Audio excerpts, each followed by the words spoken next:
Hello friends, নতুন সরকার ক্ষমতা আসার পর বার্ধক্য ভাতা, প্রতিবন্ধী ভাতা এবং বেকার ভাতার টাকা কিন্তু দ্বিগুণ হতে চলেছে। রাজ্যে বইছে খুশির হাওয়া।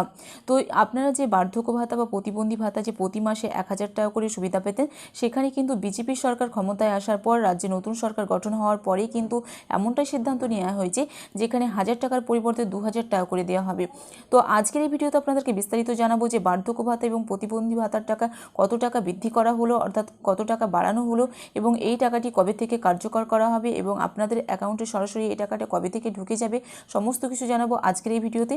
তার আগে ভিডিওটি যদি ভালো লেগে থাকে তো অবশ্যই একটি লাইক করবেন, বন্ধুদের সঙ্গে শেয়ার করবেন এবং কারা কারা এই প্রকল্প থেকে বঞ্চিত হচ্ছেন সে ব্যাপারেও বিস্তারিত জানাবো।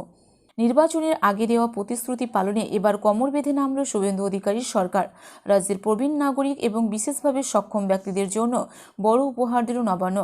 নারী, শিশু ও সমাজ কল্যাণ দপ্তর সূত্রে খবর, রাজ্যে বার্ধক্য ভাতা এবং প্রতিবন্ধী ভাতার পরিমাণ 1,000 টাকা থেকে বাড়িয়ে সরাসরি 2,000 টাকা করে দেওয়া হচ্ছে। বার্ধক্য ভাতা, বেকার ভাতা এবং প্রতিবন্ধী ভাতার টাকা দ্বিগুণ হতে চলেছে। যদিও কবে থেকে এই বর্ধিত অর্থ ব্যাংক অ্যাকাউন্টে ঢুকবে তা এখনও পর্যন্ত আনুষ্ঠানিকভাবে জানানো হয়নি। তবে নবান্ন সূত্রে খবর, শীঘ্রই মুখ্যমন্ত্রী নিজেই ঘোষণা করবেন বলে জানা গিয়েছে। 1 জুন থেকে নয়া সমীকরণ। বিজেপি সরকারের ঘোষণা অনুযায়ী আগামী 1 জুন থেকেই অন্নপূর্ণা ভাণ্ডারের টাকা পেতে শুরু করবেন রাজ্যের মহিলারা।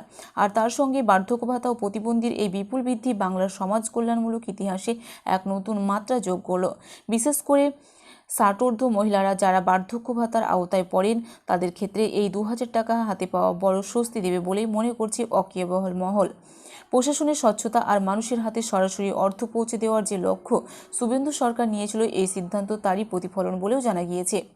এর আগে যে সমস্ত মহিলারা বার্ধক্য ভাতা বা বেকার ভাতা বা প্রতিবন্ধী ভাতার আওতায় ছিলেন এবং আপনারা প্রতি মাসে 1,000 টাকা করে পেতেন, সেখানে এবার বিজেপি সরকার ক্ষমতায় আসার ভোটের আগে যে প্রতিশ্রুতি দিয়েছিলেন সেই মোতাবেকই কিন্তু তিনি খুব দ্রুত কাজ করছেন। রাজ্য সরকারের তরফ থেকে দ্রুত কাজ করা হচ্ছে এবং সেই অনুপাতে কিন্তু প্রত্যেক মহিলা বা পুরুষ যারা এই প্রকল্পের আওতাধীন রয়েছেন তাদের 1,000 টাকার পরিবর্তে 2,000 টাকা করে দেওয়া হচ্ছে এবং বয়স কিন্তু 60 ঊর্ধ্বে হতে হবে, 60 পেরোতে হবে, তাহলে কিন্তু আপনি এই প্রকল্পের সুবিধা পাবেন। এবং যারা সক্ষম রয়েছেন তাদের জন্য কিন্তু প্রতিবন্ধী, তাদের জন্য কিন্তু এই একই সুবিধা দেওয়া হবে। অর্থাৎ 1,000-এর পরিবর্তে 2,000 টাকা করে আপনারা এবার থেকে প্রতি মাসে সরাসরি ব্যাংক অ্যাকাউন্টে পেয়ে যাবেন, এমনটাই নতুন সরকারের সিদ্ধান্ত।